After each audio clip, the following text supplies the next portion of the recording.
Somos Laura y Rogelio de Hablemos de Libros Podcast. Aquí descubrimos juntos las lecciones de los mejores libros de negocios y desarrollo personal. Prepárate para inspirarte y crecer con cada episodio. Napoleón dijo una vez, un genio es el hombre que puede hacer las cosas normales cuando todos los que lo rodean están perdiendo la cabeza. Una frase interesante, ¿no? Y como que aplica mucho a cómo manejamos el dinero. Totalmente. Hoy vamos a explorar justo eso. ¿Por qué tomamos las decisiones financieras que tomamos? Y la respuesta, fíjate, quizás sorprenda. Parece que tiene menos que ver con números y hojas de cálculo y más con nuestra mente. Precisamente. Nos vamos a adentrar hoy en ideas clave de extractos del libro La psicología del dinero, de Morgan Housel. Y la misión es clara, ¿no? Descifrar algunas verdades sobre la riqueza, la codicia, la felicidad y cómo nuestra psicología es el factor más determinante. Y a menudo el más ignorado, diría yo. Exacto. Es un tema que nos toca a todos, pero que sigue siendo, como un laberinto para mucha gente. Totalmente. Ok, pues manos a desentrañar esto. Empecemos con una idea que me pareció muy potente del libro. Nadie está loco. Ajá. Sugiere que nuestras decisiones con el dinero, aunque a veces parezcan un disparate para otros, pues tienen su lógica desde nuestra propia perspectiva, ¿no? Ujú. Desde nuestras vivencias únicas. Pero, ¿hasta qué punto? O sea, no corremos el riesgo de justificar cualquier mala decisión diciendo, bueno, ¿es mi experiencia? Es una excelente pregunta. Y mira, la idea no es tanto justificar decisiones que objetivamente sean, malas, sino entender de dónde vienen. Entiendo. Alguien que, por ejemplo, vivió una hiperinflación, ve el efectivo y la deuda de una forma radicalmente distinta a quien creció con precios superestables. Sus lecciones, digamos, son diferentes. Claro. Y lo mismo pasa con las generaciones que vieron un mercado alcistas por años, versus las que sufrieron caídas terribles. No es una excusa, como dices. Es más bien un reconocimiento de que nuestras verdades financieras están teñidas y mucho por la época y el entorno en que nos formamos. Entiendo. O sea, no es locura como tal, sino una lógica interna basada en vivencias muy, muy distintas. Pienso en el ejemplo que da de los boletos de lotería, Sí, es muy bueno ese. que los hogares de bajos ingresos gastan proporcionalmente mucho más. Desde fuera dices, ¡qué locura! No, pero Housel sugiere verlo como la compra de un sueño, ¿sabes? Una esperanza de un cambio radical cuando chance, otras vías parecen cerradas. Exacto. Se trata de entender la perspectiva, la esperanza o el miedo que está detrás de esa decisión. Y además hay que recordar algo importante, lo nuevos que son muchos conceptos financieros que hoy damos por sentados. ¿Como qué, por ejemplo? Pues mira, la idea de una jubilación cómoda para todos, eso es relativamente reciente. Los planes de ahorro tipo 401k o aquí los PPR, incluso los fondos indexados que siguen al mercado. ¿Tienes razón? Son inventos bastante recientes en la gran historia financiera. Es verdad. O sea que, en el fondo estamos todos como aprendiendo sobre la marcha, casi improvisando en este mundo financiero moderno tan complejo. Así es. Así que, más que locos, somos como novatos, ¿no? Operando con manuales personales muy distintos, escritos por nuestras propias vidas. Y esa diversidad de experiencias se complica todavía más por otros dos factores que Housel llama los gemelos impredecibles: suerte y riesgo. Ah, sí. Suerte y riesgo. Exacto. Que a menudo lo que separa un resultado financiero brillante de uno desastroso no es solo la habilidad o la decisión tomada, sino, el azar, el puro azar. Y eso como que choca mucho con la narrativa que siempre oímos, ¿no? Del éxito basado no más en el mérito, en el esfuerzo. Totalmente. Choca de frente. El caso de Bill Gates es un ejemplo clásico que menciona Housel, ¿verdad? Su acceso a una computadora en la prepa, en 1968, Sí. fue una ventaja estadística de, dice Housel, 1 en 1.000.000. Y ojo, eso no le quita mérito a su genialidad, para nada. No, claro. Pero ilustra cómo la suerte a veces te abre puertas que son cruciales. Y el riesgo es la otra cara de la moneda. O sea, ¿cuántas ideas brillantes, cuántos negocios prometedores fracasaron por un evento desafortunado, algo impredecible? Muchísimo seguramente. Y la dificultad está en que, cuando miras hacia atrás, es casi imposible separar limpiamente qué fue habilidad y qué fue suerte, o qué fue un error genuino y qué fue simplemente el riesgo normal de cualquier apuesta. Claro. ¿Fue genialidad o nomás estar en el lugar correcto en el momento justo? Exacto. O fue una mala decisión, o simplemente tuviste la mala suerte de que se materializara un riesgo que era poco probable, pero posible. Es muy difícil saberlo. Entonces, si la suerte y el riesgo son tan importantes, ¿cuál es la lección práctica? O sea, ya no tiene caso estudiar a los grandes inversores o empresarios porque, pues, no podemos replicar su suerte. No, no exactamente. Yo creo que lo que Housel sugiere es enfocarse menos en querer replicar los pasos exactos de personas específicas, sobre todo los casos muy extremos donde la suerte juega un papel gigante, Ok. y más en identificar patrones generales, patrones de comportamiento sensato que aumentan las probabilidades de éxito, y muy importante, de supervivencia a largo plazo. Supervivencia. Sí. Reconocer la suerte, fíjate, fomenta la humildad. Y reconocer el riesgo fomenta el perdón hacia nosotros mismos cuando las cosas no salen como esperábamos. Humildad y perdón, vaya, dos cosas que normalmente no asocias con el mundo de las finanzas, ¿eh? Para nada. Y justo esa falta de humildad, chance, nos puede llevar a otro peligro del que habla, la incapacidad de decir ya es suficiente. Uf, ese es un punto clave. Parece que la ambición, cuando se desmedida, puede ser increíblemente destructiva. Absolutamente. Vemos ejemplos que son, pues, hasta dolorosos, ¿no? Como el de Rajat Gupta. Llegó a ser CEO de McKinsey, una fortuna considerable. Sí, impresionante. Y lo arriesgó todo por querer ser multimillonario. Terminó en la cárcel por usar información privilegiada. ¡Qué fuerte! O Bernie Madoff. Ya era inmensamente rico con su negocio legítimo de market making, facilitando compraventa de acciones. Y aún así, montó el esquema Ponzi más grande de la historia. Es que no se entiende. ¿Qué impulsa a gente que ya tiene tantísimo, a arriesgarlo todo por más?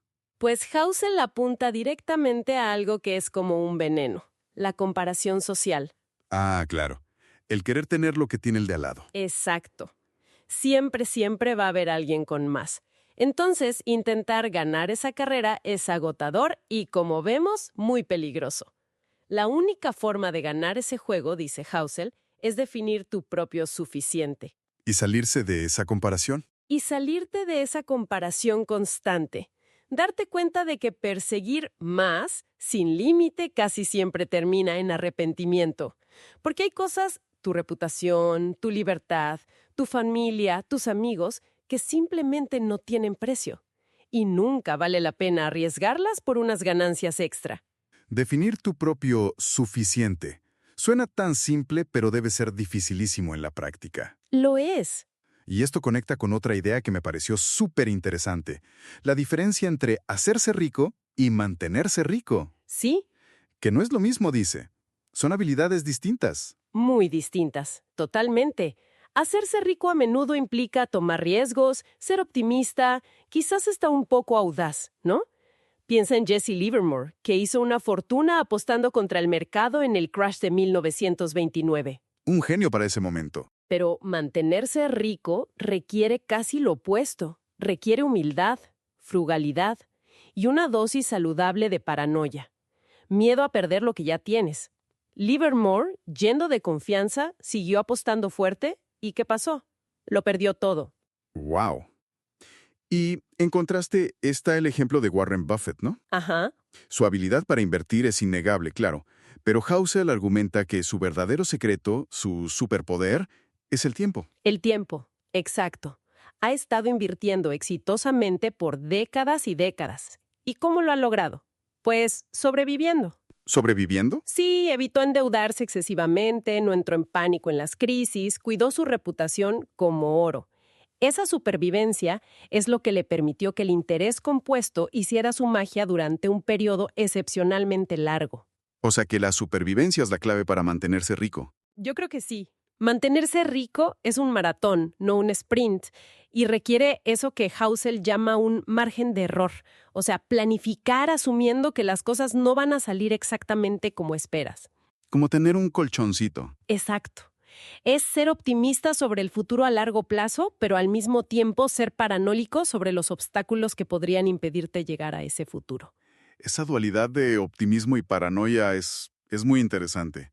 Y hablando de cómo percibimos las cosas, está la idea de que la verdadera riqueza es lo que no se ve. Uf, esa idea me encanta. Me recuerda ese dicho gringo, ¿no? Money screams, wealth whispers. El dinero grita, la riqueza susurra. Es totalmente contraintuitivo en nuestra cultura actual, que es mucho de aparentar, ¿no? Sí, sí. Tendemos a juzgar la riqueza por lo que vemos. El carrazo, la casota, las fotos en Instagram. Pero eso en realidad es gasto. Es lo opuesto a la riqueza. La riqueza real son los activos financieros que no se han convertido en cosas. Es el dinero que no te gastaste. El ejemplo de Ronald Read es perfecto para eso, ¿no? El conserje que acumuló millones en secreto, nomás ahorrando e invirtiendo calladito. Exacto. Nadie tenía idea de que era millonario hasta que murió y dejó una fortuna a la biblioteca y al hospital local. Su riqueza era invisible. Y esa invisibilidad, dice Housel, hace que sea difícil aprender por imitación. Claro. Vemos al que gasta, al que presume el coche de $100,000, pero no vemos al que ahorra en silencio. Y a lo mejor el del coche caro tiene simplemente $100,000 menos de riqueza, o peor, 100,000 más de deuda. Tienes razón. Como la riqueza real suele ser discreta, pues tendemos a subestimarla y a sobrevalorar las apariencias. Lo que nos lleva directito a la importancia del ahorro. Housel lo presenta casi como si fuera un superpoder, pero uno que subestimamos mucho. Y creo que lo es. Argumenta que tu tasa de ahorro, o sea, qué porcentaje de lo que ganas guardas, es muchas veces más importante y sobre todo mucho más controlable que cuánto ganas o qué rendimientos logras en tus inversiones. A ver, ¿cómo? Pues que puedes construir riqueza con ingresos modestos si ahorras un buen porcentaje. Pero es casi imposible hacerlo, incluso ganando muchísimo, si no ahorras nada. Al final, la riqueza es simplemente la acumulación de lo que no gastas. Me gusta la idea de que ser feliz con menos crea una brecha entre lo que tienes y lo que necesitas. Ajá. Similar a la que crea ganar más, pero está más bajo tu control. Y dice algo así como que reducir el ego, la necesidad de impresionar a otros, libera recursos para ahorrar. Exacto. Bajarle al ego para subirle al ahorro. Y Housel añade un matiz importante.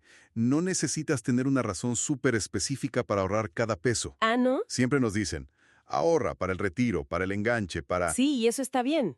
Pero ahorrar sin propósito aparente, dice él, crea flexibilidad. Te da opciones. Te da control sobre tu tiempo. Y ese es un retorno de la inversión que no puedes calcular en una hoja, pero que es inmensamente valioso. Sobre todo cuando surgen imprevistos o oportunidades que no esperabas. Esa flexibilidad suena muy bien, la verdad. Pero, ¿qué pasa con la optimización? Ya sabes, todos los modelos financieros que nos dicen cómo invertir cada peso de forma racional. Housel como que sugiere que ser razonable es mejor que ser fríamente racional. Sí, ¿Eso no justifica un poco tomar decisiones basadas en emociones, que siempre nos dicen que es malo? no exactamente basadas en emociones en el sentido de ser impulsivos, ¿sabes? Sino más bien conscientes de las emociones.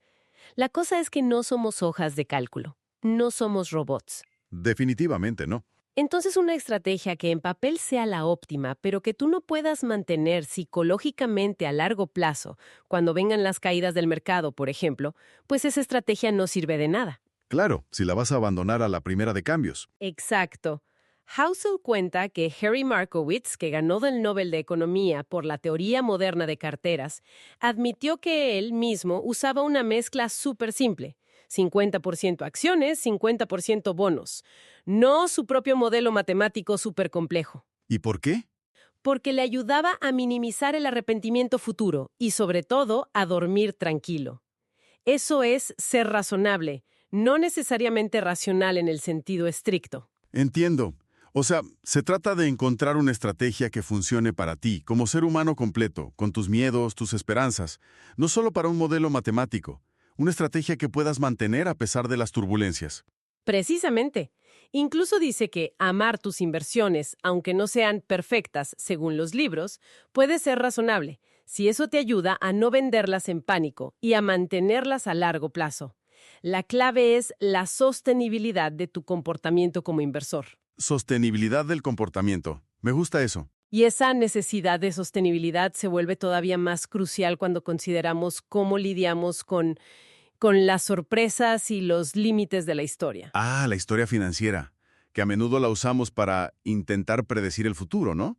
Pero Housel como que nos advierte contra eso. Sí, dice que la historia es más bien el estudio del cambio, de lo sorprendente, no un mapa fiable del futuro. Tiene sentido. Es que depender demasiado del pasado nos puede cegar a lo que es verdaderamente nuevo. Los eventos que más impactan el futuro, piensa en las grandes crisis, las guerras, las innovaciones disruptivas, figuras como Hitler o Gates, son a menudo cisnes negros, eventos sin un precedente claro en los datos anteriores. Y además el propio sistema cambia todo el tiempo, ¿no? Claro, la estructura de los mercados, las regulaciones, la tecnología. Lo que funcionó de maravilla ayer, chance hoy ya no funciona igual. Benjamin Graham, el padre del value investing, cambiaba sus fórmulas constantemente porque el mercado cambiaba.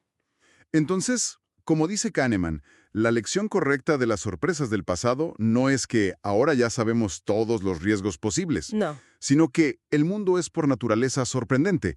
Y si el futuro es tan impredecible, pues ¿cómo podemos planificar? Ya no planificamos. No, sí planificamos, pero aquí es donde volvemos a la importancia crucial del margen de error. ¿Otra vez el margen de error? Es que es la única forma sensata de navegar un futuro incierto. No se trata tanto de predecir, sino de prepararse. Como los contadores de cartas en el blackjack. No saben qué carta va a salir, pero conocen las probabilidades y manejan sus apuestas para poder sobrevivir a las malas rachas. Es como tener ese colchón financiero del que hablábamos. Empresas como Microsoft o Berkshire Hathaway, la de Buffett, mantienen reservas enormes de efectivo y no lo hacen para maximizar los rendimientos de ese dinero, No, para nada. sino para garantizar que pueden sobrevivir pase lo que pase en la economía. Evitar esos puntos únicos de falla es clave. Exactamente. El margen de error, ya sean ahorros extra, no depender de un solo ingreso, evitar deudas excesivas, te protege de los riesgos que no puedes prever. Es aceptar que los planes rara vez se cumplen al pie de la letra y que necesitas espacio. Espacio para equivocarte o para que el mundo te sorprenda con algo inesperado. Tiene todo el sentido del mundo, pero hay otro factor que complica todavía más la planificación a largo plazo. Nosotros mismos cambiamos. Sí, totalmente. Nuestras metas, nuestros deseos, las prioridades, no son las mismas a los 20 que a los 40 o a los 60. Es lo que los psicólogos llaman la ilusión del fin de la historia. Creemos que la persona que somos hoy es ya nuestra versión definitiva, ¿sabes? Sí, como que ya llegamos. Exacto, pero subestimamos enormemente cuánto vamos a cambiar en el futuro. Lo que querías con locura a los 20, chance a los 40 ya no te importa nada. Daniel Gilbert habla mucho de esto, de cómo tomamos decisiones de carrera, de pareja, hasta tatuajes, de las que luego nos arrepentimos porque las tomó una persona diferente que ya no existe. ¡Qué fuerte!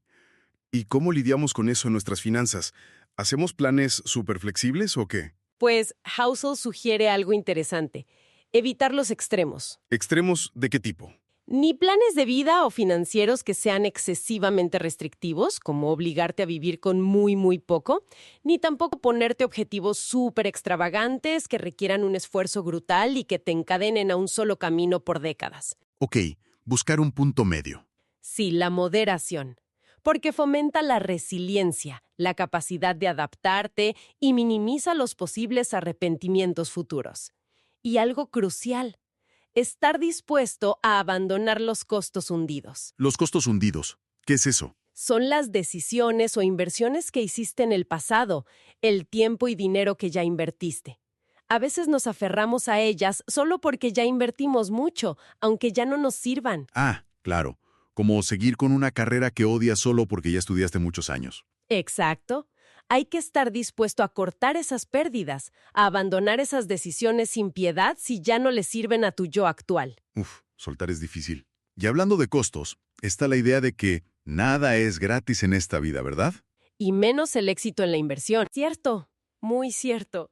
Housel dice que la volatilidad, el miedo, la duda, la incertidumbre, el arrepentimiento, no son como multas que pagas por haber hecho algo mal. Entonces, ¿qué son? Son la tarifa.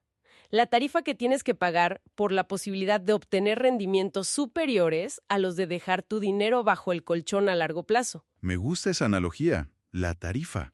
Y dice que intentar evitar esa tarifa, haciendo market timing, tratar de adivinar cuándo entrar y salir del mercado, usando estrategias súper complejas, a menudo termina costando más caro que simplemente aceptar la volatilidad como parte del juego. Como la entrada a un parque de diversiones, ¿no?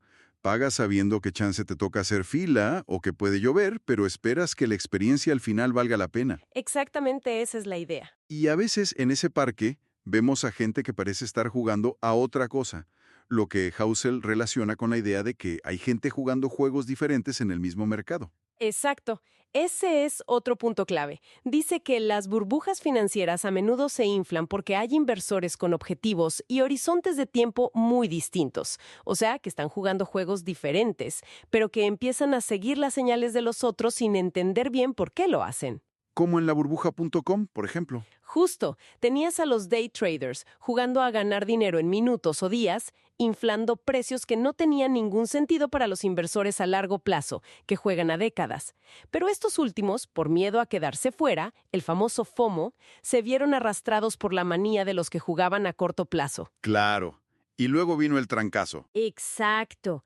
La clave, entonces, es primero identificar muy bien cuál es tu propio juego. O sea, cuál es tu objetivo real, cuál es tu horizonte de tiempo, cuánta volatilidad puedes aguantar tú. Y no dejarte llevar por lo que hacen los demás.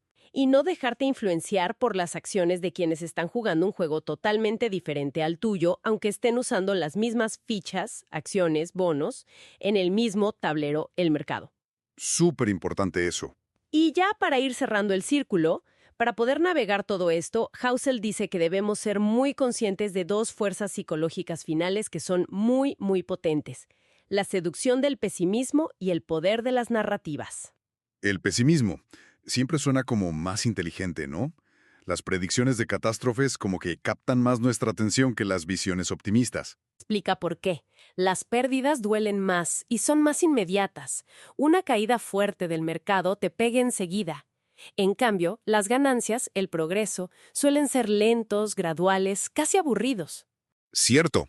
Además, el pesimismo a menudo suena más profundo porque extrapola tendencias negativas sin considerar la increíble capacidad humana de adaptación y de innovación.